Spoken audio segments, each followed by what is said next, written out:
Fala, meus amigos, quem vos fala é o professor Marcos André. A gente vai fazer a explicação aqui de alguns conteúdos, né, que a gente não chegou a explicar para vocês, a gente ficou devendo isso aí, tá?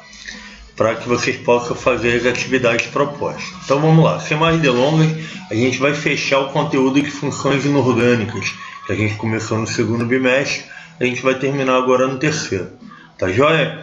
Bom, a gente já viu a função ácido, né? A gente já viu a teoria de Arrhenius para a função ácido, e agora a gente vai prosseguir para o segundo tipo de função, que é a função base.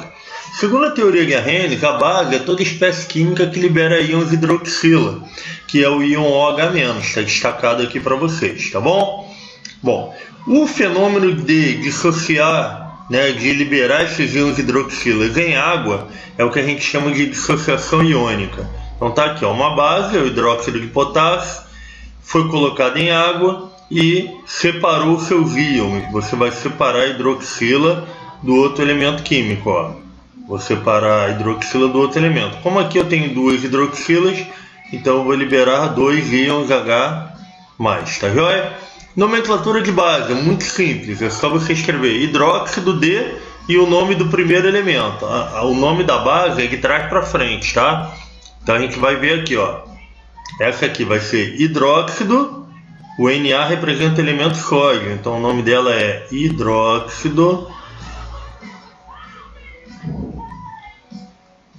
de sódio. Essa aqui, ó, hidróxido de primeiro elemento Ca, cálcio. Essa aqui, ó, hidróxido de Ba, representa o elemento bário. E por último, hidróxido de o Al, né, que todo mundo conhece, é o alumínio.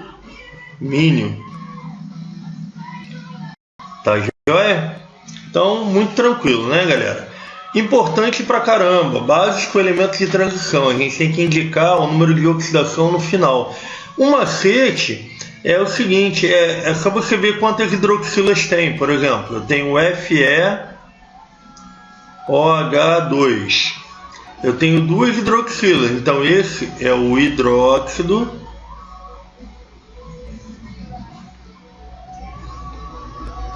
de ferro. Agora eu vou indicar o NOx. Como eu tenho duas hidroxilas, o NOx do ferro é mais 2. Em algarismo romano, ó, hidroxiferro 2.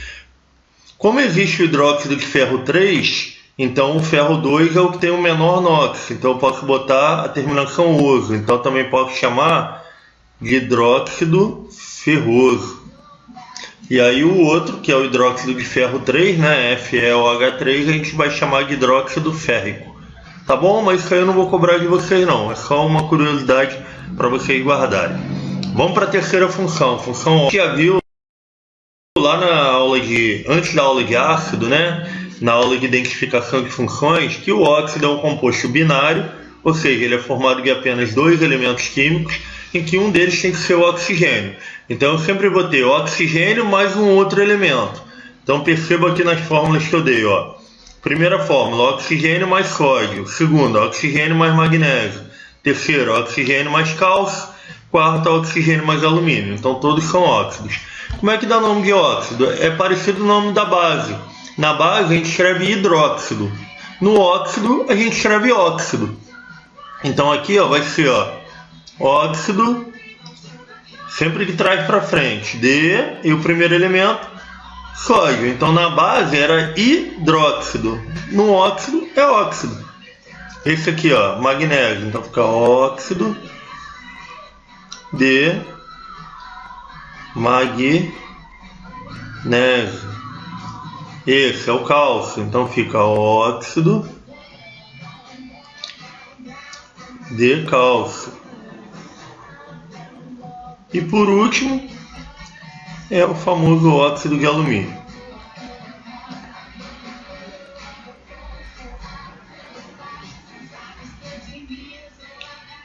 Beleza? Bom, os óxidos eles podem ser classificados em óxidos básicos ou óxidos ácidos, né?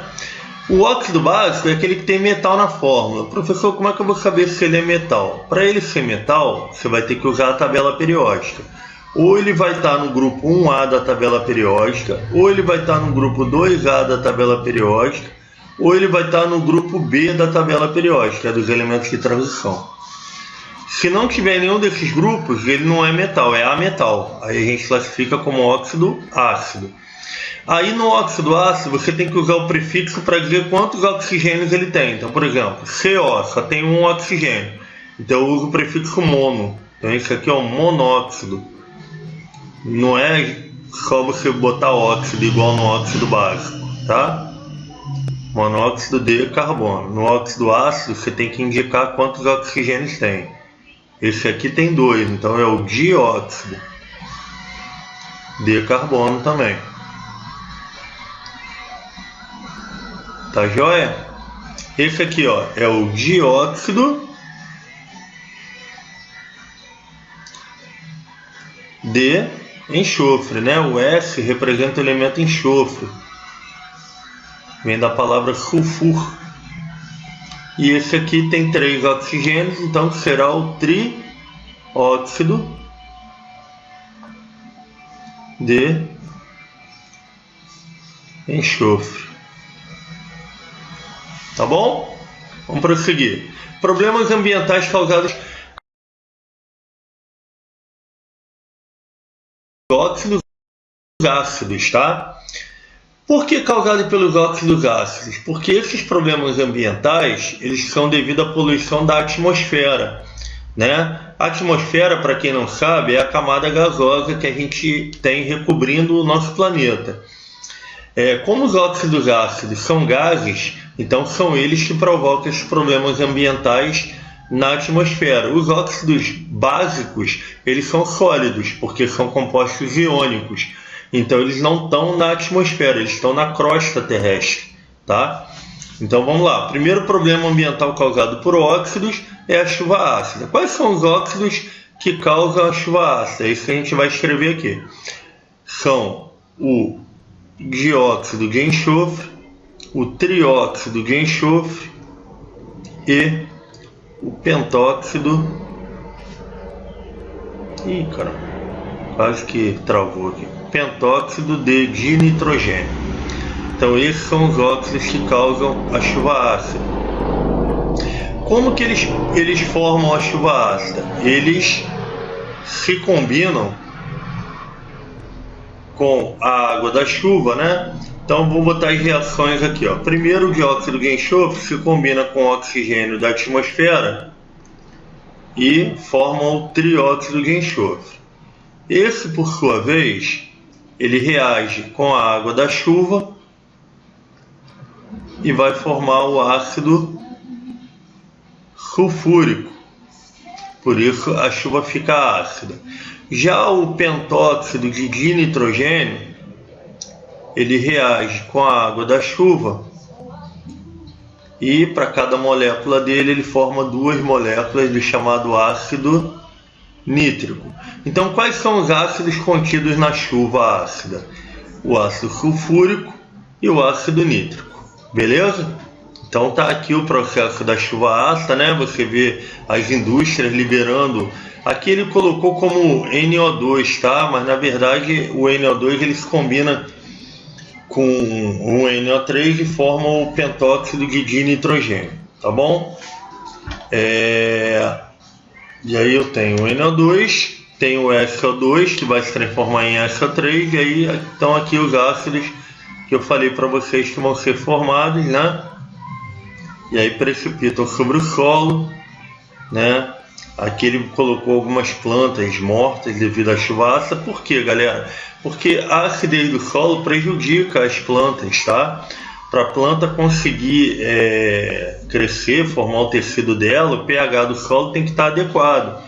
Ele não pode ser muito ácido, ele pode ser levemente ácido, mas não muito, tá? Isso inibe inclusive o crescimento de outras plantas, tá bom? Aí vamos lá. Segundo problema ambiental causado pelos óxidos é o aquecimento global. Aí eu coloquei aqui efeito estufa, que na verdade o efeito estufa é um fenômeno natural. O que é o efeito estufa? É quando você tem um aumento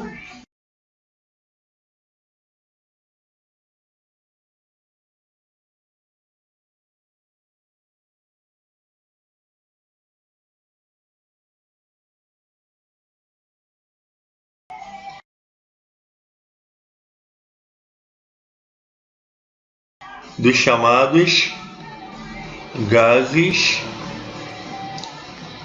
estufa, que são gases que absorvem a radiação infravermelha. E isso faz com que o calor ele não se dissipe, ele fique acumulado na atmosfera, tá bom?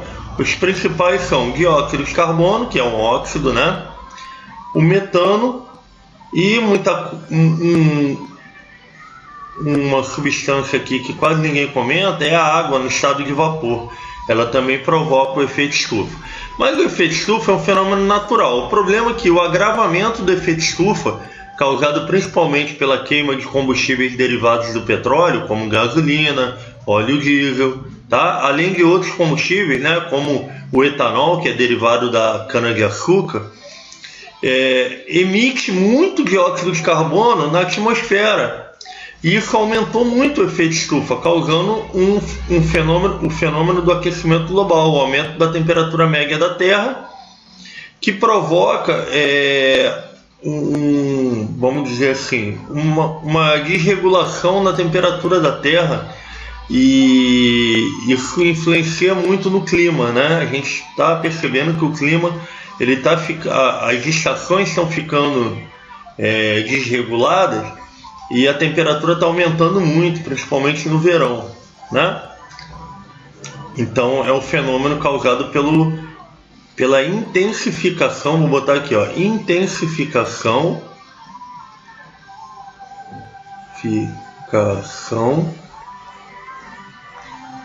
do chamado efeito estufa, tá bom?